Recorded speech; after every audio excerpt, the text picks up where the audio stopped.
Good morning everybody and welcome to the Football Philosophy channel, and it's the morning after the 1-0 victory in the San Siro against AC Milan. Absolutely over the moon to get through that game. I had a little bit of fun with Flex on my fan cam after the game, and I also put a tweet out yesterday. A lot of people taking mickey out of me for the way I say that. I put a tweet out yesterday where I said I hope we get through just so my future Thursday nights are not spoiled. And my future Thursday nights are now not spoiled, and I'm over the moon that we've got through. Obviously, I wanted us to get through anyway. That was just a little bit of a joke, but I'm well pleased.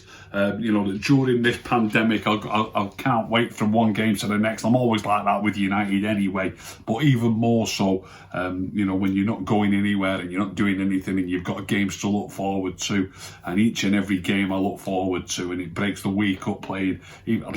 As much as I'd rather it was a Tuesday or a Wednesday night, by the way, Thursday night football will do me fine for now. Even though that means playing Sundays, one day seems to be exactly the same as the next during this lockdown, which hopefully we're coming out of. We can see the light at the end of the tunnel now. On the game last night, a lot of people yesterday, and there's people having a stab at me today because I said that Paul Pogba doesn't need to play, and people think it's funny that he come on and scored the goal. Anybody can score a goal, like I said. I said that we needed to keep it tight. One of the reasons that I suggested that Paul Pogba didn't need to play, I did a show on it where people were saying we need his creativity, and I said we don't necessarily need his creativity, and that led me down the line. And anybody who saw it, I did a show where I thought, well, hang on, how many more extra goals have we scored when Paul's been playing? It's a difficult thing to gauge. Obviously, there's different players who you're playing with, different strength of teams that you're playing against.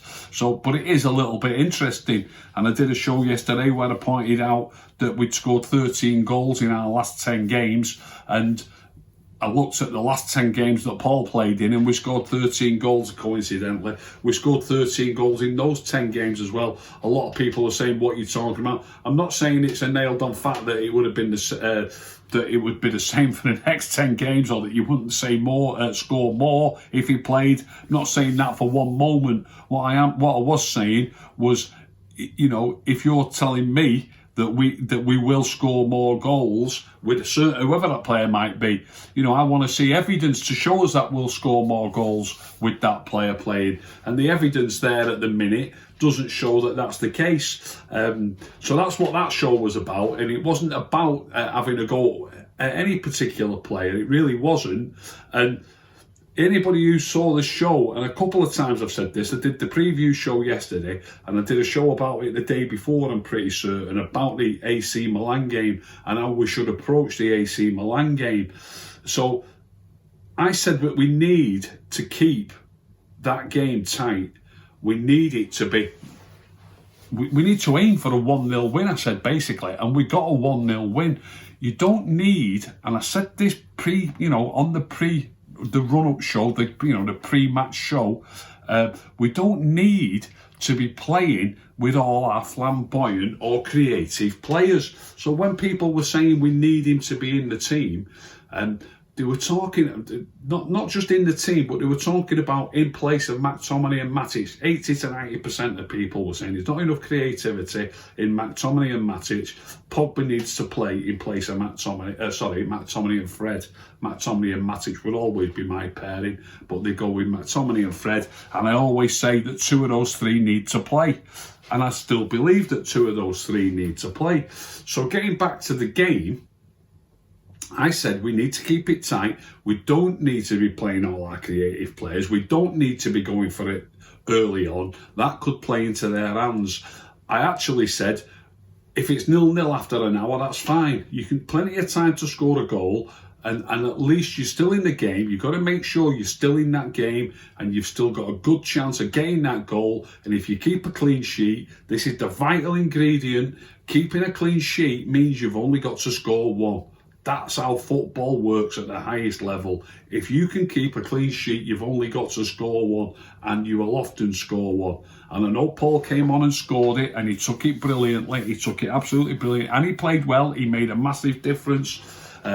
Bruno in particular was very poor in the first half, and I said on the fan cam last night, and I'll reiterate it now, when Paul came on, the way he was getting the ball on the floor and passing it and keeping it simple was infectious, and I'm pretty sure it rubbed off on Bruno. I mean, Bruno was that poor in the first half. I'll be stunned if he wasn't, if he didn't get a tug at half time and told that he's got to sort his game out. I'd be amazed if he didn't get told at half time. But I still believe it helps when you've got a player who comes on and starts playing like Paul did.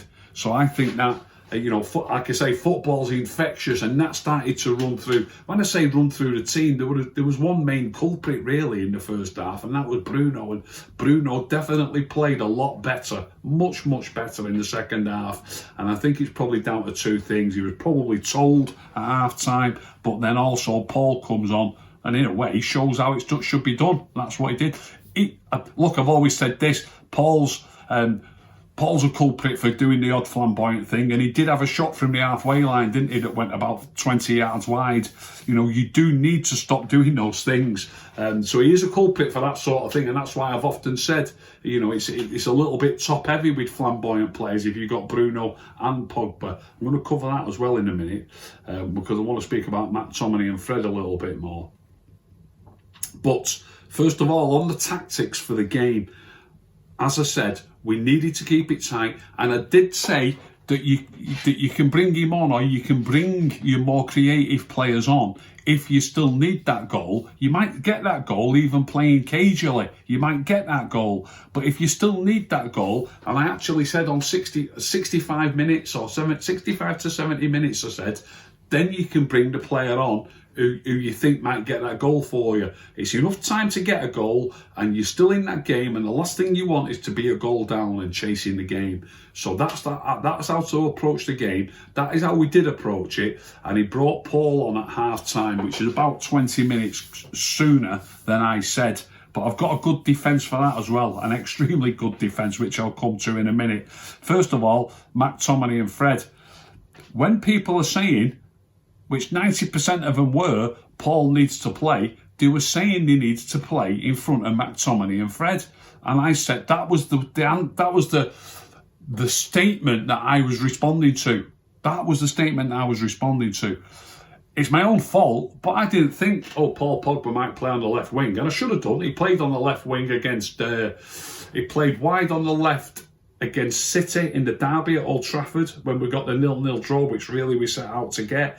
And he played wide on the right against Liverpool at Anfield in another tough game where we got a 0-0 draw. So he has played in these wide positions, and he's played in more than those two occasions as well. But I was really responding to the statement of he needs to play in place of McTominay or Fred. He doesn't need to play in place of McTominay or Fred. If anybody needs to play in place of any of those two, it needs to be Matic, yet another player who sticks to the position, sticks to the role, and doesn't overdo it on the ball and keeps the game simple. Paul's played there a couple of times. He's played there with Matic, but in general, it's McTominay and Fred. And if McTominay and Fred, if either one of them gets a rest, it's sometimes Matic, or it's often Matic who plays there. So that's how you need to play. You need that solid base, just like Chelsea are doing, by the way. Tuchel's doing a great job there. Whether he plays a back four or whether he plays a back five, he's always got two of Kante, Jorginho or Kovacic. He's always got two of them. Different styles of players to ours. Jorginho and Kovacic, great passers of the ball. Even Kante, a good passer of the ball, but simple passes. They don't vacate that space on the pitch. They stay in front of that back four. They move the ball around intelligently and pass it quickly. They're better passers than our midfield players. But the most important ingredient is that they don't go running all over the field, which ours don't. And they don't, I was about to say they don't give the ball away cheaply. Ours do that occasionally. They try not to give the ball away cheaply. Ours try not to give the ball away cheaply, but they're not quite as successful at it as the Chelsea players are. But they do not go too often for the flamboyant pass. They do try and give that easy ball. So you need that basis. You need to make sure you're in games. You need it to be tight. If you keep a clean sheet, as I said going into the AC Milan game, I actually predicted that we would didn't really predict it, but I did say I think we've got a great chance of winning this game 1-0. If you watched any of the shows the last couple of days, I've said it a couple of times, we need to make it tight. We need it to be a tight game, and I fancy us to keep a clean sheet, and if we get a clean sheet, we can nick a goal. And that's exactly what happened. Paul came on earlier than I expected him to, earlier than I would have brought him on. But, fine, it worked, he scored. But now here's the next thing, here's the next little bit of defence. Even though Paul played in the wide positions against City and against Liverpool, when I'm getting questioned about whether he should be taking the place of McTominay or Fred, and I'm saying no, I'm responding to that question about those positions, and I still stick with that now. And unless he gives Matic a run, which I doubt, on Sunday against Leicester, it'll be McTominay and Fred yet again. Now then, I didn't think of Paul Pogba playing in a wide left position. That's my problem. I should have thought of that. But there's another reason for that. There are certain names on that team sheet that the team sheet comes with names printed on it, virtually printed on it. In any big game, McTominay plays, Fred plays, Bruno plays, Marcus Rashford plays. Those players always play. So there's no wonder I don't think, he could play wide on the left. What's the point of wondering that? What's the point of saying that? And he didn't start wide on the left. He might have come on as a sub, but he didn't start wide on the left. So I didn't even think of that. There's an obvious reason why I didn't think of that. His name, Marcus' names, is already etched on the team sheet when it comes through the post. So I didn't think of that. If somebody would have said to me, and I promise you this, I think anybody who's watched a lot knows that I'm not a massive fan of Marcus anyway. Plus he's supposedly carrying an injury, and even people who are fans of Marcus have been saying that he's not been playing well recently. So I promise you faithfully, I mean this, if somebody would have said to me, do you think Pogba should start in place of Marcus on the left? I would have said, yeah, why not? I'll give that a go. But that wasn't the question. The question was, Pogba wasn't a question, it was statements from people, not questions. The statements from people was, there's not enough creativity in midfield, we need Pogba in place of McTominay or Fred. No, we don't. And it ain't going to happen anytime soon. Now then, on the left wing in front of Marcus, absolutely. We're a better team. We looked a better team when he went there. I think we'll be a better team on Sunday if he plays there. And I think he might play there on Sunday. I really do. Just that 45-minute run out on that left wing proved his fitness. And I think Ollie must have been impressed. And you can't fail to see the improvement in the team with him playing there. So I think Pogba might well play there. Plus it gives him the opportunity to give Marcus a rest. I don't know what the situation is between Marcus and the club, whether Marcus is insistent that he wants to be in the England squad. I'm sure he does, but I'm sure they probably want him to have a rest. It wouldn't surprise me if the club get their way. If they leave him out of the squad entirely for the game against Leicester, and now that Pogba's played wide left and made an improvement in the team, it's a perfect opportunity to say to Marcus, look, have a breather, you need a rest, you've been playing a lot of football, you've got this ankle knot, you've got a shoulder problem, stay at home for 2 weeks now instead of going with England, and all you've got to do in order to do that is not go to Leicester. Don't get me wrong here, by the way, it might be that his injury keeps him out. I'm saying even if he's fit, it might be wise to say, look, have a breather this weekend and don't go away on international duty and have a couple of weeks rest. I can see that coming. Let's see if that happens on Sunday. So I think Paul might play on Sunday. So Paul coming in on the left was something that I didn't think of. Admittedly, I should have thought of it, but like I say, perfect reason why not. Marcus is going to start, Bruno's going to start, McTominay's going to start, Fred's going to start. Those players start virtually every time there's an important game, so that's why I didn't think of that. But I still say, people were saying he should be in McTominay's place, he should be in Fred's place. He's not getting one of their places anytime soon. Mark my words, they're too important in the style of play that they play, which is aimed at us keeping clean sheets, which is working a treat, by the way. I think it's something ridiculous, something like, is it 8 clean sheets in the last 10 or something? So it is working a treat. When you keep a clean sheet, you only need to score once. I said that going into that game, and I did say the goal can come from anywhere. So let's address the next thing. Where did the goal come from? Paul came on. lots of people are taking great delight in saying you did a show yesterday saying we don't need Paul. I did a show where I pointed out that lots of people were saying we need his creativity, and I thought, well, hang on, how many goals? Because they were all saying we need to score more goals. I thought, well, how many more goals are we scoring? And we'd scored 13 goals in our last 10 games. So I checked back the last 10 games that Paul played, and we scored 13 goals in those 10 games as well. I've even had people coming back onto me saying, what are you talking about? All I'm saying is, if you are telling me that any player is going to mean that we're going to score more goals, then I want to see evidence. Is that not fair enough? Show me the evidence that we will score more goals if that player's playing. And I'm not saying he's not a better player than certain players, but you do need, at the end of the day, it's a results-based business. Show me the evidence, and the recent evidence doesn't point to us scoring more goals. Obviously, as a player who can score goals, he's obviously a player who can create goals. But if the team, as a team, is not scoring more goals, I want to know why not, and I want to know why it's so essential that somebody plays. Now, all that, by the way, also rebounds back to the fact that they were saying he needs to be in place of McTominay or Fred. Here's another thing. If we start playing him on the left wing on a more regular basis, and we still got this, you've got to have your solid back four. I believe we might have won comfortably. We might have had that tie put to bed if we picked our strongest back four at Old Trafford. We'll never know now, and no harm done. We've got through in the end. But your solid back four and your two holding midfield players give you that solid base, give the team confidence. They help you to keep pressure on the opposition. It gives you much more chance of winning a game. And if we'd have played our full strength team, we might have won the home leg and we might have had the game even put to bed. We'll never know now, and it doesn't matter. But that is what you've got to do. You've got to have that solid base, and you've got to try keep a clean sheet. If you keep a clean sheet, as I said going into that game, you only need to score one, and we got that one goal. Now, Paul can score goals, and he can score goals whether he's playing in midfield or as a wide left or a wide right player. So I would suggest that he's worth keeping in the team on the left. If that would have been the question that would have been put to me, if somebody would have said to me yesterday morning, we're thinking of playing Paul, what do you think about playing Paul Pogba wide on the left tonight? I would have said, yeah, that's fine. That doesn't disturb McTominay and Fred, does it?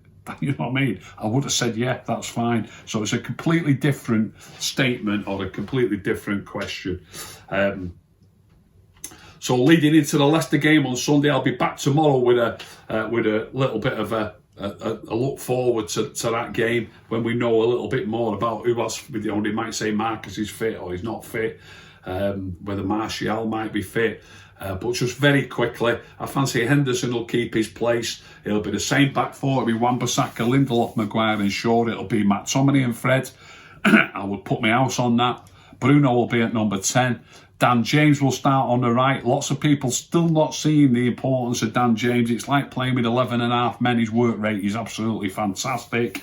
Didn't have a great, might not have had a fantastic game on the ball. He got no change out of the defender that he took on about. I don't think it was the left back, was it? I think it was the centre back he seems to come up against 2 or 3 times. Big, strong lad. Couldn't get past him. He tried 2 or 3 times, maybe 4 times. No harm in that. He did put a couple of dangerous balls over. One thing Robbie Savage said drove me. Robbie Savage said it when he crossed it when Pogba got an header over. He said it's the first decent thing he's done all day, or the first bit of quality. I thought you're driving me mad, Robbie. Lots and lots of his football was quality. Getting hold of it, passing it, making himself available, getting it again, passing it again. We need to play more like that. Okay, he lost it a couple of times, but the brightness of getting hold of that ball, passing it and keeping us in possession is vital to all good teams. You need players playing like that. Dan James played perfectly fine. He got no change out of his fullback about 4 times. He probably lost it 2 or 3 times, and he probably put a couple of crosses in that should have been better. So what? The team is playing better with him in that position. As I've said, loads and lots of people are having a go at me. Trust me. We are playing better with him there. We're hardly losing a game. We're hardly giving a goal up. And it's got a lot to do with the fact that he's coming to the team in the last... he's coming for 9 games, I think, now. Yeah, I think he's played 9 games. And I think he's played 9 and we've won 6 and drawn 3, I think. But anyway, they're definitely a massive upturn in form, and I believe it's not a coincidence. So Dan will keep his place. I've got no. If Martial, Greenwood, Rashford, if they're all fit, Cavani, if they're all fit on Sunday at Leicester, I'll be shocked if Dan doesn't play. I really will be shocked if he doesn't play. So I think it'll be James on the right. I think Pogba might keep his place on the left. Obviously Bruno at number 10. And if Martial's fit, I think he might come back in at number 9. I really do. And if that's the lineup with James on the right, Pogba on the left, Martial at number 9, I think we've got a great chance of going through. I'd love us to go through. If you'd have said to me at the start of the season, we're going to, long way to go yet, but I fancy us in this Europa League now. I don't fancy drawing Arsenal, I'll be honest. Arsenal, they beat us once this season. They drew with us 0-0 at the Emirates. They're a big club. You don't think that they haven't still got good players. Don't think that they haven't got a good manager. It's going to be a difficult game if we draw Arsenal. The draws I think it's at midday today. Champions League draws at 11 o'clock and it falls straight on. I think it'll be about midday. I really would like to avoid Arsenal. They draw in both the quarterfinals and the semi-finals, so you can see your path. You'll get an either-or team that you'll play in the semi if you get through. I'd love Arsenal to be in the other half of the draw, and maybe we could even play each other in the final. I could see that happening. But I'd love us to do well, get to the Europa League final. I want us to get through against Leicester on Sunday. If you'd have said to me at the start of the season, you can get to 2 finals, say, rather than 3 semis like we did last year, finish in the top 4, I would have took that, and I think there's a good chance of that happening. I really do. So I'm looking forward to that game on Saturday. Also in the Europa League, Spurs. What's happening at Spurs? They seem to have completely capitulated. Fantastic hat-trick. Is he called Orsic? I think he was called, who played for Dynamo Zagreb last night. Every single goal was a quality goal. Every single goal. He scored all 3 of them. So I think there'll be a lot of, a lot of big clubs will be wondering who. I don't know who he is. Maybe you people already know of him. I don't know who he is, but took his goals absolutely brilliantly. And to come from 2-0 down from the first leg and beat Spurs 3-0 and get 3-0 after extra time, the 2-0 got it into the extra time period, was a brilliant performance by Dynamo Zagreb. Rangers went out. I thought they might. They knocked out Leicester. Slavia Prague, was it, who they played? They knocked out Leicester in the last game. If they knocked out Leicester, I've got to be honest, I fancy them to knock out Rangers. Shocking goings on there at the end of the game. One of the Slavia Prague players is going to be in trouble, I think, supposedly for racist comments to one of the Rangers players. And Rangers finished with 9 men as well, by the way, so there's a lot going on at Ibrox last night, but Rangers are out, as I say. I'd be interested to see United up against Slavia Prague. I wouldn't mind drawing them. That would be an interesting draw. So that's that. I'll be back tonight with the ratings show, and I'll be back also Saturday with just a quick look forward. Once we know a little bit more about who's in the squad, a quick look forward to the game at Leicester. I hope you've enjoyed that show. If you've enjoyed that show, please tell all your friends. Please subscribe. If you didn't enjoy it, don't tell anybody. Keep stum.